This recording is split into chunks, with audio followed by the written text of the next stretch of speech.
শুক্রবার ওমানের মাস্কাটে ইরান যুক্তরাষ্ট্রের আলোচনার টেবিলে আসলে কি হলো?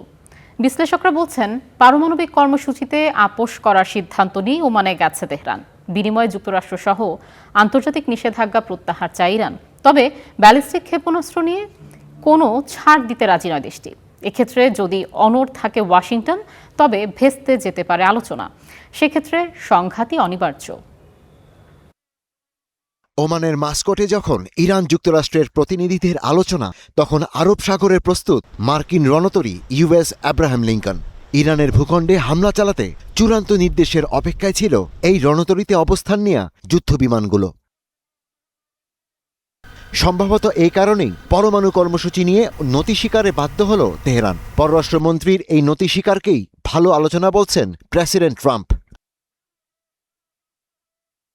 লন্ডন স্কুল অফ ইকোনমিক্সের আন্তর্জাতিক সম্পর্ক বিভাগের অধ্যাপক ফাওয়াজ গেরগেস গার্ডিয়ানকে বলছেন, ইরান এখন বহুমুখী সংকটের সন্ধিক্ষণে দাঁড়িয়ে। গণবিক্ষোভের পর অর্থনৈতিক অবস্থা নাজুক, মুদ্রাস্ফীতিতে নাকাল মানুষ, দেশজুড়ে সামাজিক অস্থিরতা, সংকটে ইসলামী শাসন ব্যবস্থা।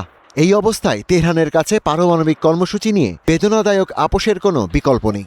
ইরান হয় তাদের পারমাণবিক কর্মসূচি পুরোপুরি বন্ধ করতে, নয়তো দীর্ঘ সময়ের জন্য তা স্থগিত রাখতে রাজি হতে পারে।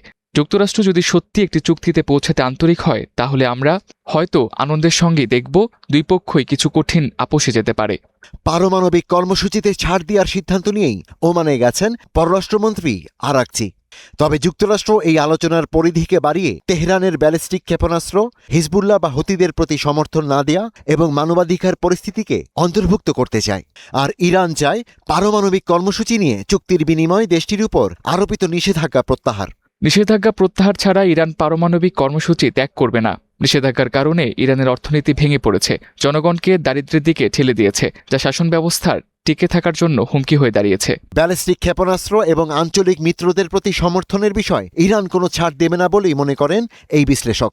এই বিষয়ে ছাড় দেয়া মানে ভবিষ্যতে ইসরায়েলি হামলার মুখে অরক্ষিত হয়ে পড়া। এখন ইরানের একমাত্র প্রতিরোধ ক্ষমতা হল ব্যালিস্টিক ক্ষেপণাস্ত্র। যুক্তরাষ্ট্র যদি এখানে অনড় থাকে, তবে আলোচনা ব্যর্থ হবে। সেক্ষেত্রে আগামী কয়েকদিন বা সপ্তাহের মধ্যেই আমরা সামরিক উত্তেজনা বা সংঘাতের দিকে এগোতে পারি। ইরান এই আশ্বাস চায় যে চলমান আলোচনার আড়ালে দেশটির শাসন ক্ষমতা পরিবর্তনের কোনো আকাঙ্ক্ষা যুক্তরাষ্ট্রের নেই। Ishtiaq Hossain, star news.